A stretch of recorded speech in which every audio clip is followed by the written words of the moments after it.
created to have some fun together, sharing and singing. So, join and enjoy. Our love for opera brings us together. Thanks for being with us in this trip. Okay, so this episode, I think it's going to be informative, or at least the purpose was informative. But I also think that at the end is going to be very controversial. You know that in the past, we like to share when we have a new season coming, when the preparation has already started. We like to tell you in advance, provided that the podcasts are not really bidirectional communication in nature. They are mainly unidirectional, and provided that you people, 99.99% of you, really never get back to us.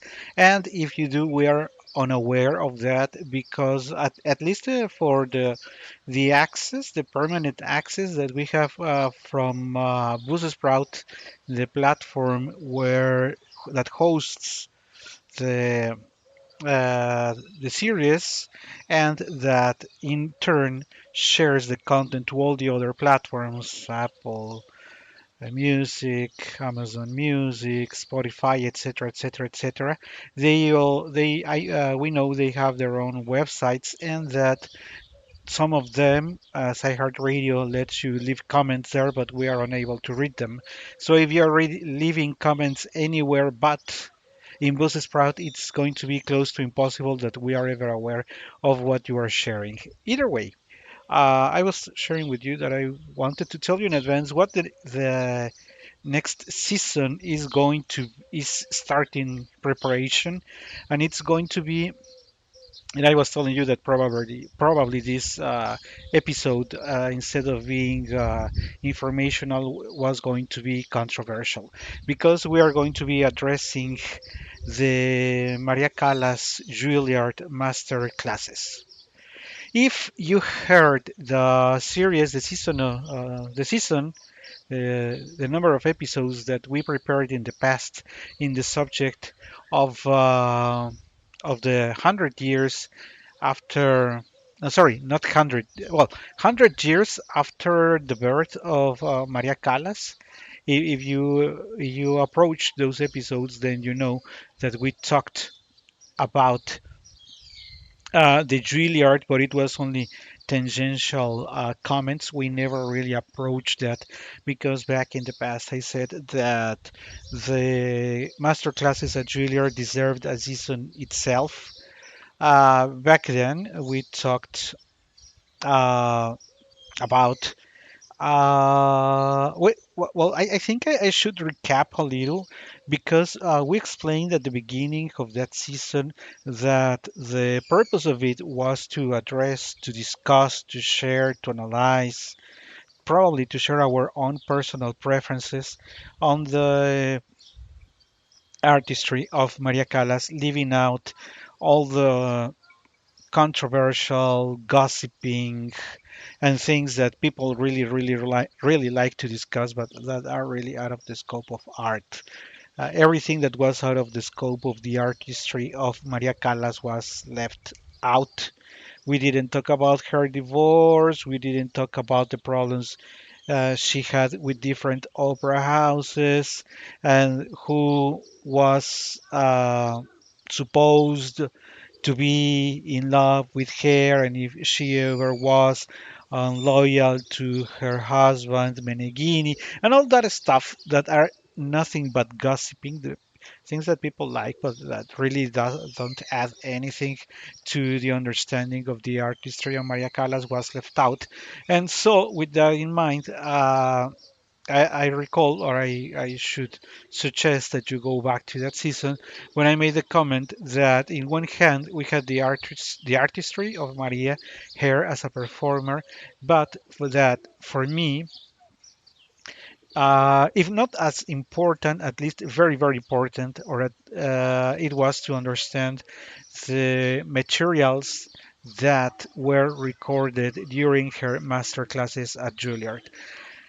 Uh, the fact that they were recorded themselves is controversial itself because Maria was not um, I wouldn't like to say if not aware, was not willing to have them all recorded and to know that those recordings would remain for years to pass. And why is that? That is because, and I don't know, or I'm not sure if some of you maybe have ever been able to attend, if not only singing, at least instrument or performers master classes. They are, well, it really depends on who is leading them because every singer or every performer has his own personality. So I would lie if I tell you that they always follow the same format, but what they usually are is that they are usually very strict and usually in a serious tone, unless you have a singer or a performer who likes making jokes and have fun, but usually that could be just maybe a couple of laughs here and there, but for the most of the time it's serious. Of course, at this point, going back to the controversial side of it, you could still say, yeah, but what is wrong in having some fun? Or if you're on the other side of the spectrum, you could say, of course, you're expected to behave 100% of the time because you are among other professionals who are now looking to specialize or to correct something on their technique. So anything towards or leaning to having fun making jokes or anything like that can be seen as unprofessional because you are among a group of blah blah blah blah. And as everything in life, there is always the possibility of seeing the two sides of it. I don't want to go too much ahead into what the content of the season itself will because it is still in thoughts whether there are several ways to approach it. Um, One of them could be as many people do, and that happens in the case of the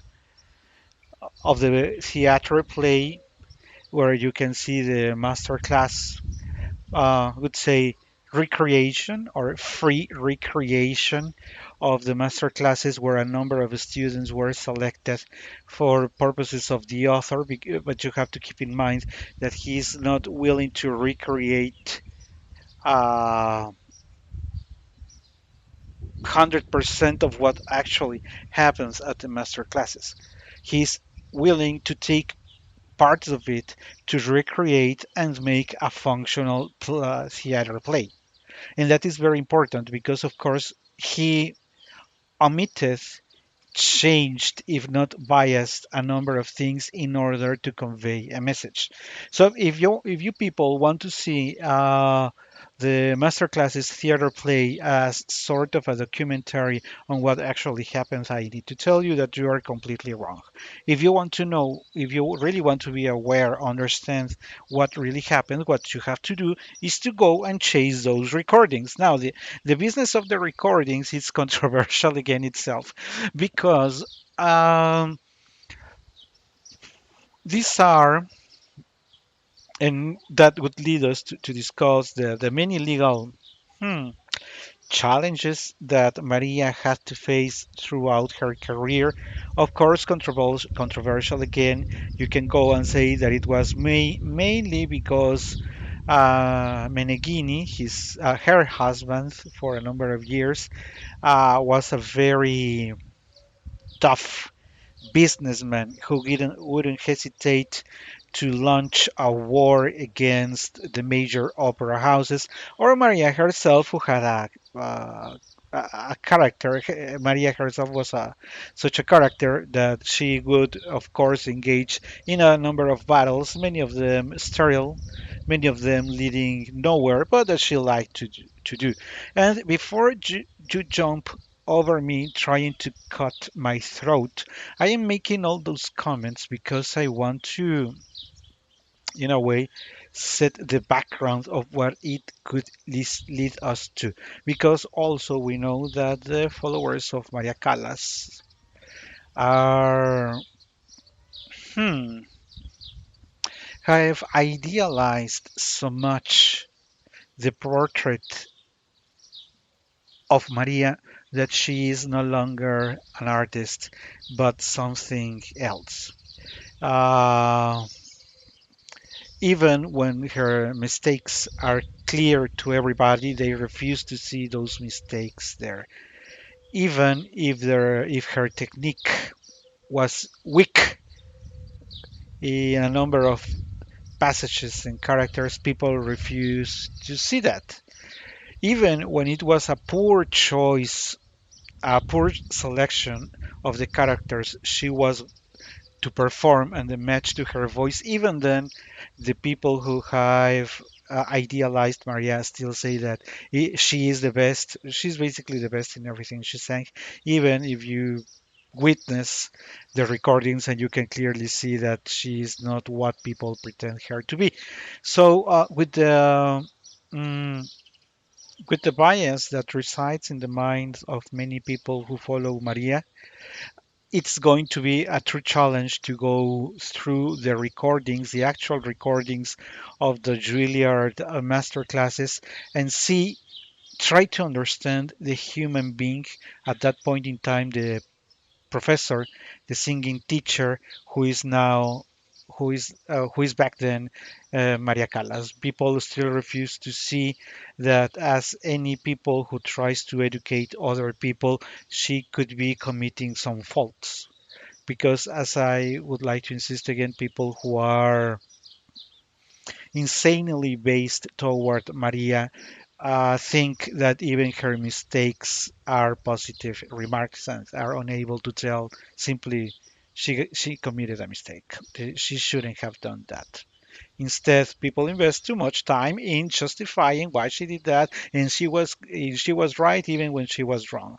So that season is going to engage in the very difficult task, not of analyzing the material, because the material will speak by itself. The material is there, you can hear it yourself, but on what we humans do best, which is biasing pretty much everything we touch. So that's going to be the challenge. But still, I would like to go back to the comment of why that's going to be the coming season that is about to start. Preparations and recordings, because as I was sharing, leaving out this complete absolute madness that refuses to see the errors of Maria and does not want to see an artist, just an artist with mistakes and positives that Maria Cas was.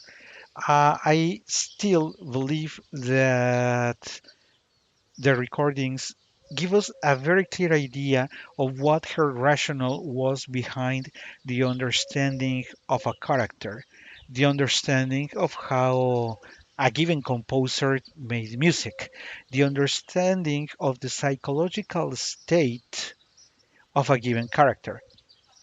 Because even if we can object that she had the best technique, which is of course clear to the eyes of everybody that it was not.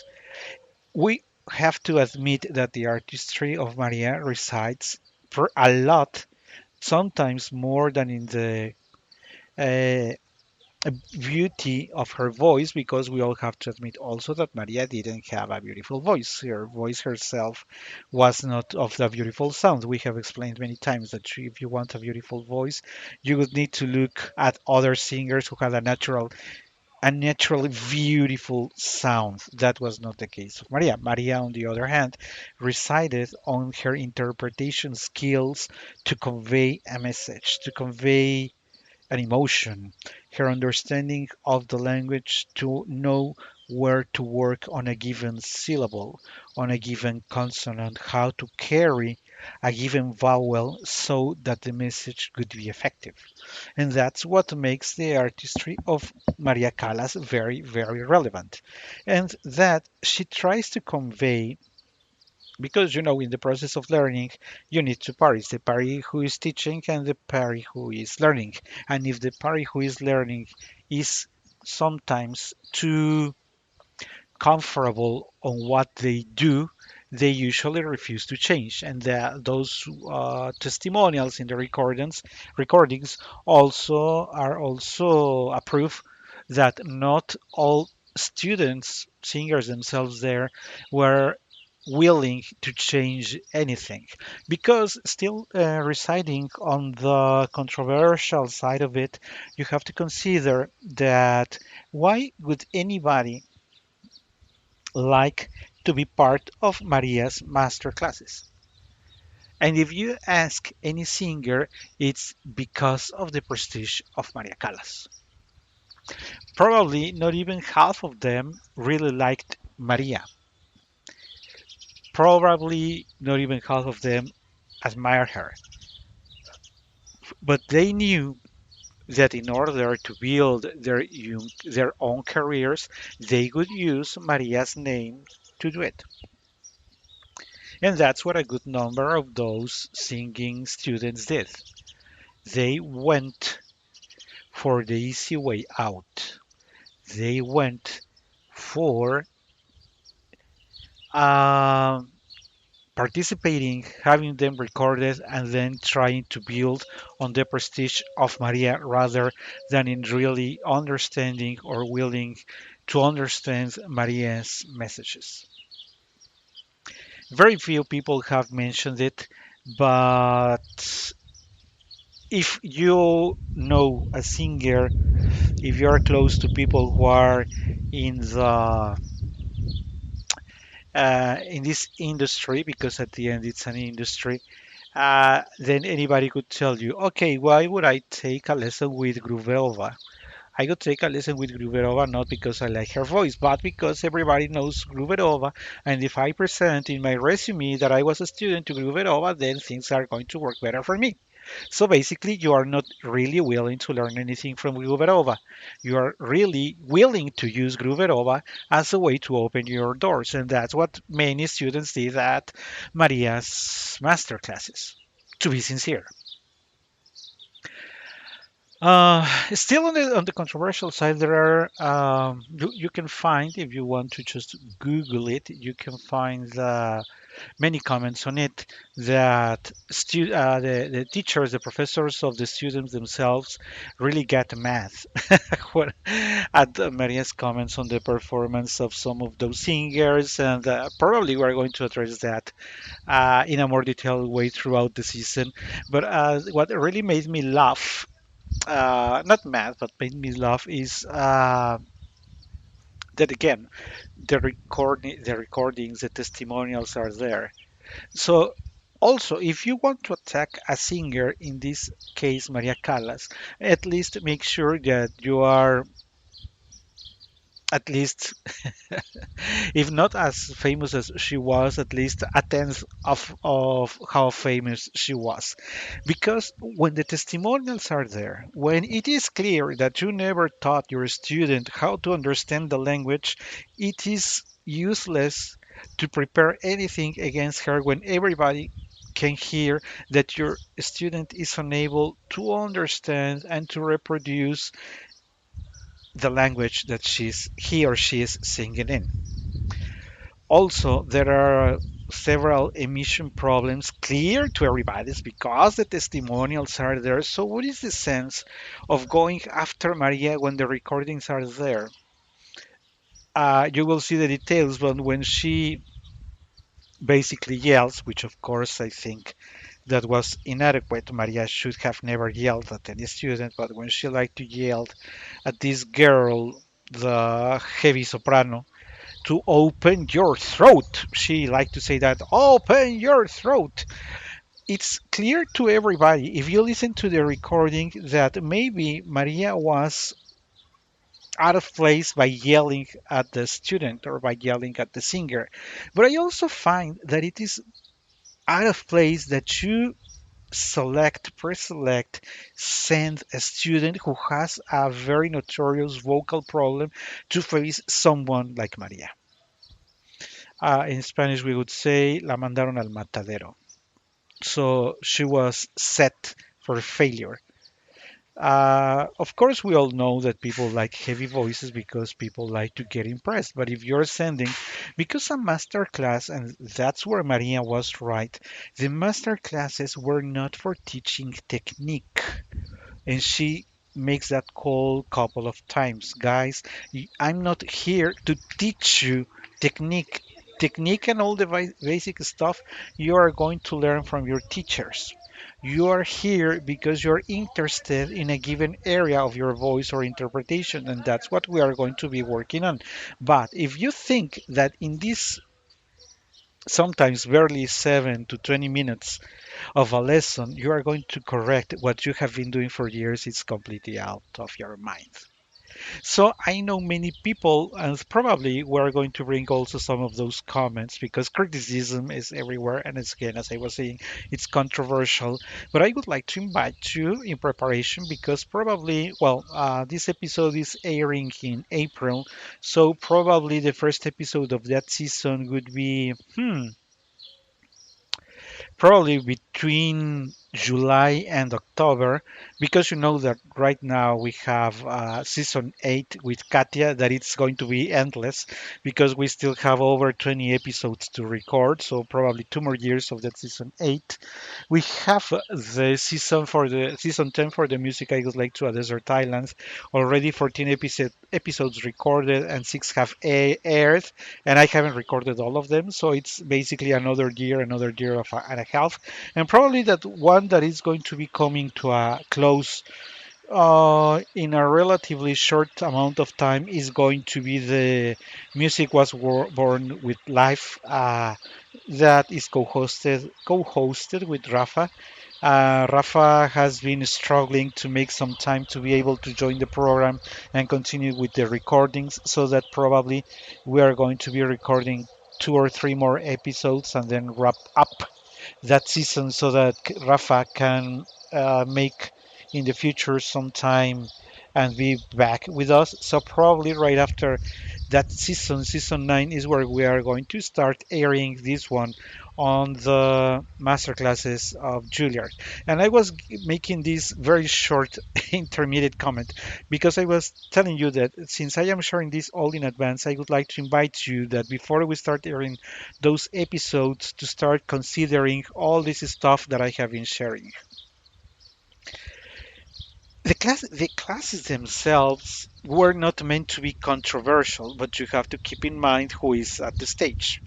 So, if Maria was, for the interpretation of many, controversial when she was a performer, why would she not be when she was a teacher? And I would like to mention another topic that many people say it's controversial. It's controversial because Maria, and that happens with many performers in the master classes, they not only correct the student, but they also play or sing the example. So, what is the surprise in having Maria basically sing most of the Cortigiani Vilrazza Danata? From my perspective, there is none. But for people who like gossiping and making money out of it, they say, no, no, it was excessive. She wanted to show the world that she was still capable of singing. She wanted to use that stage as blah, blah, blah, blah, blah, blah. But if we go back to what was the objective was to make that young baritone to understand that she was not doing the things right. And again, go back to the testimonial, go back to the recording, and listen it to yourself. Was he doing it right? He was not. So, what is the problem, as Maria and any other teacher leading master classes telling them how to do it? There is no surprise in there. Maybe she got too carried away by the melody and sang way more than maybe she should have. But is that really necessary to carry a controversy, to appear in the newspapers, to criticize on something that we haven't even reflected on? So that's what basically this uh, controversy controversy warning episode is about. I would like you to invite I would like to invite you to start considering all of those. If you are willing to listen to that season, how am I approaching? Am I approaching because I want to learn some gossiping about Maria and what she did and what she did, and because she had lost her voice, and that's what she wants to prove people that know that she can still sing, and that blah blah blah blah blah, all that gossiping that puts us in the most horrible places as people. That's what the season is not going to be about. The season is going to be about considering what we are hearing, and moreover, considering the point of view of an experienced, a very experienced, she was top singer in her days, considering the perspective of one of the most relevant singers of the past century. That's what that season is going to be about. It's not to do anything else but to reflect on that, and probably to see ourselves in a mirror and say how easily I get distracted by things that are not essential.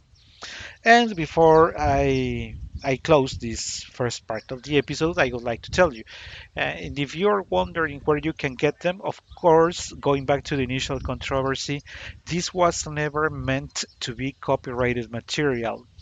But this guy who was smart enough to record them and later to claim copyright on those, of course, you can get them from copyrighted sources if you want to have the originals. Keep in mind that, of course, those were analog recordings. Some of them were in disorder, some of them are cut, some of them have volume problems, etc., etc., etc. But at least somebody made money out of those recordings. And of course, you can always find them in a number of sites in the internet. Among them, you can find them on YouTube. They are already available on YouTube. And as I have insisted many times throughout these different seasons uh, of the podcast, in Opera Wheel of Singing, I really, really, really think, I do believe it's worth to listen to all those materials completely.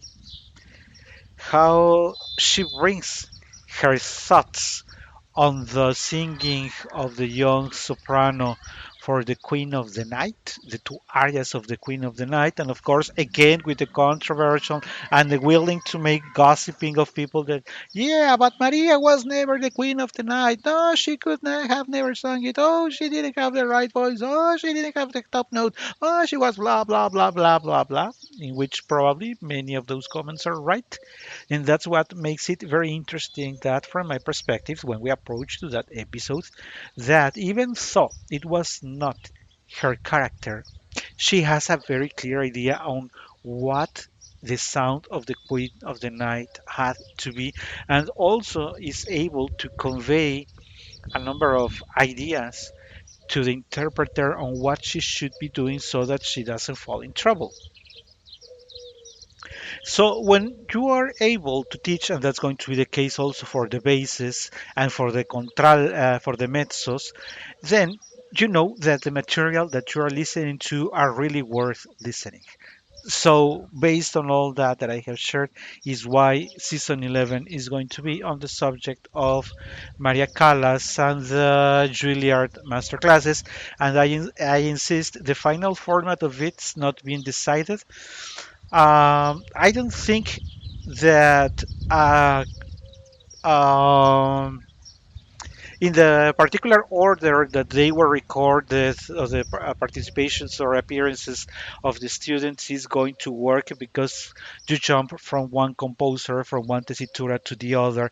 So probably I'm going to select one or two of the performances of probably 10 of the students there so that this season doesn't end up also having like 3 years length.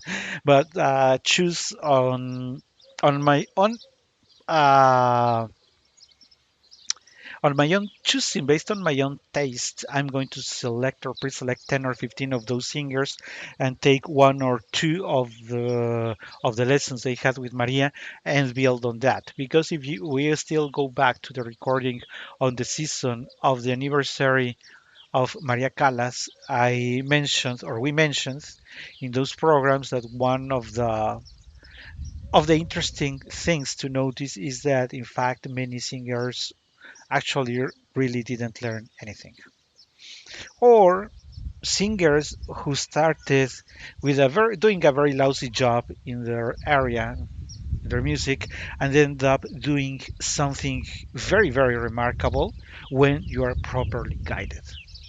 So I really believe that season is going to be very interesting from a music analytical perspective, and well, hope you will join them. Now, that's going to be the first part of this controversial episode. I wanted to mention two other things because a season that hasn't yet materialized, but that I have discussed with a number of times with Katya, is the very. It's amazing how people believe anything they see on social media. All you need is Facebook, Instagram, or TikTok to present you whatever in order for you to believe whatever is in those materials. And from that perspective, I have also discussed with Katia that we would have plenty of fun making complete episodes on the most stupid things that we have read or watched on those videos and that people believe and that people start making comments on things that they clearly have no idea about. And some of them, in fact, tend to be very dangerous for the performer who tries them. So we have seen so so many things that are hard to believe on what who would follow this recommendation to give a high note. And even if by chance you are able to reach, say, an E6 doing what the video is telling you about, what is the worth of that note itself? Unless you say, that's because I am singing Sonambula, or I am singing Hipuritani, or I am singing Mozart, where this note is required, and you know how to integrate it into the rest of the development of your voice. That note itself, by following the advice of TikTok, is really worthless. Sometimes it's scary, sometimes it's ridiculous, but people still like to believe them. So a random student from a school music in a given country finds out that he or she can sing La Gelida Manina by doing something weird while rehearsing, and people then start believing that that's the way of singing La Gelida Manina. By the way, I was just telling Katia recently that for some reason I cannot understand why people are obsessed with playing examples, for the case of the tenors, for playing examples on the very famous Nessun Dorma sung by Calaf in the very well-known Puccini's opera Turandot. So people think that because they can mm, reproduce the note, the C natural in that area, that qualifies them immediately as being able to sing Nessun Dorma. If you have followed all our material, then you know also that that proposal is nothing but ridiculous. That you're able to sing a song while you are unable to be, or you are not the right fit for the rest of the opera or the aria itself, it's simply out of the question. So why are so many people investing and wasting time in believing those all that crap from the internet? Well, because it's easy to believe and to play and to keep your attention for seconds rather than doing the analytical, critical thinking, rehearsing, working hard. It's people are always going to go the easy way out, and that's what those videos in TikTok, Instagram, and Facebook mainly are about. And so with all that in mind is that Katya and I had discussed if it was worth making a season, and we have agreed that yes, mainly for the informational and the correction of the misunderstandings of many people who portray themselves as singing uh, teachers, voice experts, when it's clear that they don't know anything about it. So we really think it's worth it. The thing is that we haven't found the time to make it because the time that we have is the time that we use for recording Katya's episodes, at least the ones with her. And so make sure that as soon as we envision that we will have time, we will embrace the very difficult task of telling you people that the things that you watch on social media are lies and crap. But we are going to provide justification of why is that, and to invite you to rather go and find a good singing teacher and start working and studying a lot. So that's the season that it's not there, but that we would like to see. And I would like to close this controversies episode, the informative episode on Maria Callas Juilliard Masterclasses that ends up being controversial, on the very recent, because I wanted to leave this pass because I know that when everybody talks about it, really nobody's talking about it. So I wanted to let things go warm and colder because I read and saw and many people asked on what could be the position, our position on the subject of the comments of the young, well, not so young now, but the actor Timothée Chalamet on the that he Chalamet, yeah, Timothée Chalamet that he made recently in an interview at the beginning of this year, 2026. Because I myself not only was asked by a number of individuals on what my position could be, what would be my reply to this young actor, and I also, as I was sharing with you, read a number of replies. I saw many people with YouTube channels and with other podcasts building a sort of reply for him. And I think that unfortunately there are too many emotions and personal positions in this matter. Um, it certainly calls my attention that people who have never attended opera or ballet or are even unwilling to attend it criticize this guy Chalamet, criticize him only because he was derogatory. Of course, the comment was derogatory. It was not of good taste. It certainly wasn't. But it was not completely a lie. And that's what people try to defend. Hey, since the Metropolitan Opera House is able to sell, I don't know, 10,000 tickets per month, then it means that it really matters. And so the mentioning of the business, because we're talking about business, that's what we are talking about. When you reply with the number of seats, with the number of performances, with the number of opera houses, and you say, hey, 10,000 or 100,000 a year, it's worth. But now take a number of people who attend to watch any Walt Disney movie. I would like to say that if you want to embark on this mission of proving this guy wrong, at least you have to prepare yourself with your rational. If you're willing to attack him on numbers, then you would be willing to accept the numbers the other party would like to accept. If you go to the data on how many people have watched the movies only for Dune, the already the parts that are already commercial of the Dune sequel, it's amazing.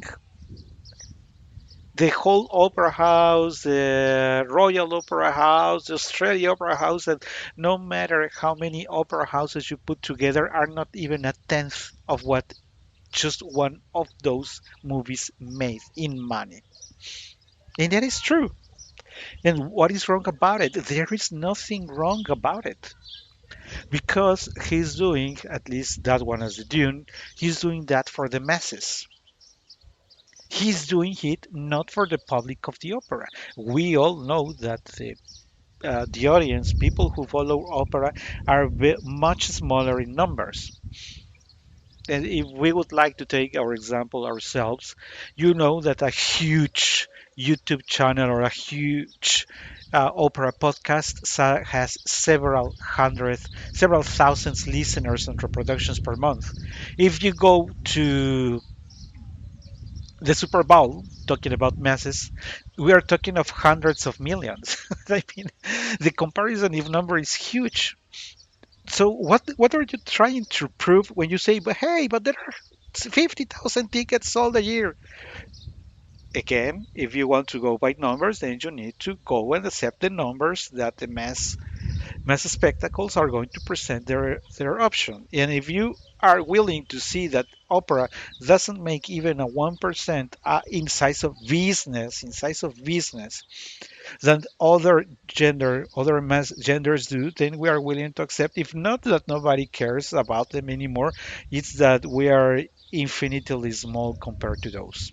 But there is nothing wrong about it. I mean, you only want to watch La Traviata only because it has been watched by more people than Dune. I mean, is that going to be your point of comparison? Is that what you're going to do? How does that support anything?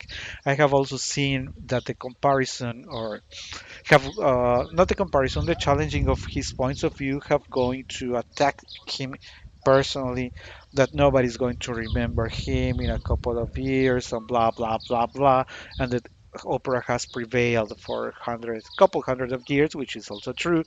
But the problem with that reasoning is that you are attacking him, you are making it personal. uh, I don't know, it's when you prefer to attack the person instead of the comment of his position, you are crossing the line of respect. Because if in order to attack a given, as we started, if you want to attack Maria Callas Normas, but you want to attack it from the perspective that she had yelled at the opera director that night and that blah blah blah blah. Everything turns into gossiping. If this actor is going to be remembered for the future, I can tell you for yes, for sure. He has recorded, even if you are not in the understanding or you are not really into the mass media materials, it is not easy to, it's not difficult to understand that she has had a couple of huge movies that are going to remain in the memory of people. And what is wrong about it? There is nothing wrong about it.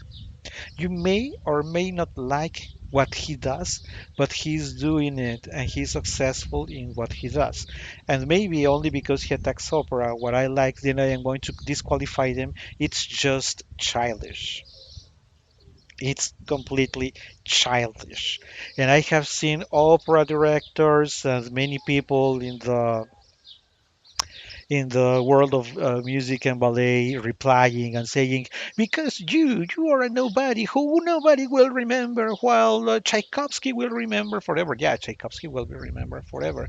But by calling or disqualifying Timothée, you are not making a good point out of it.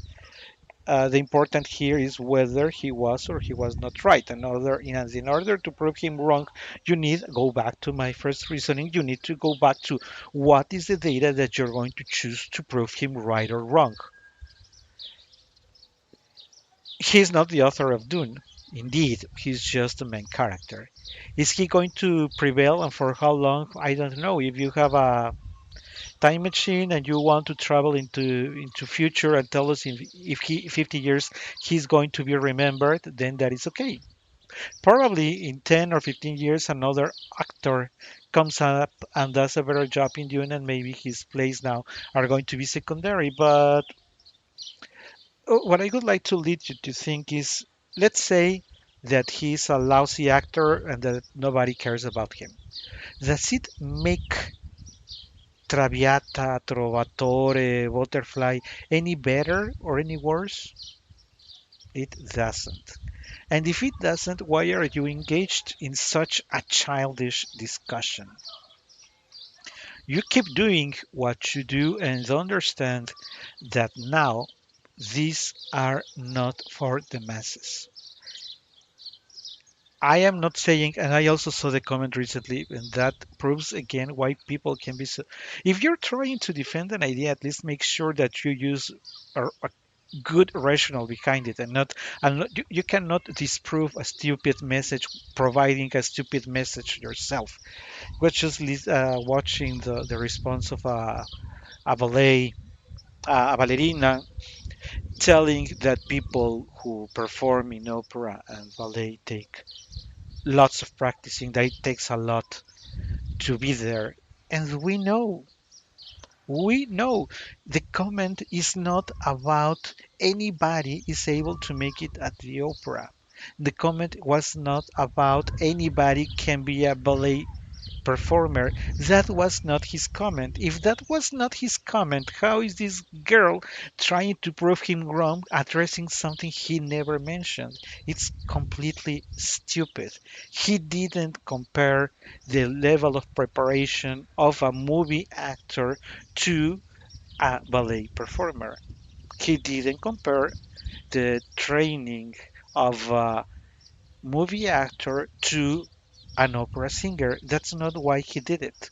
It's disrespectful. Go back to that. Yes, he should have used different words. Probably yes.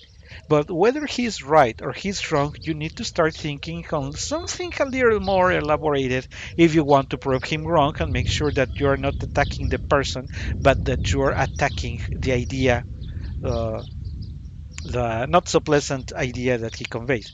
And many people, that it is true.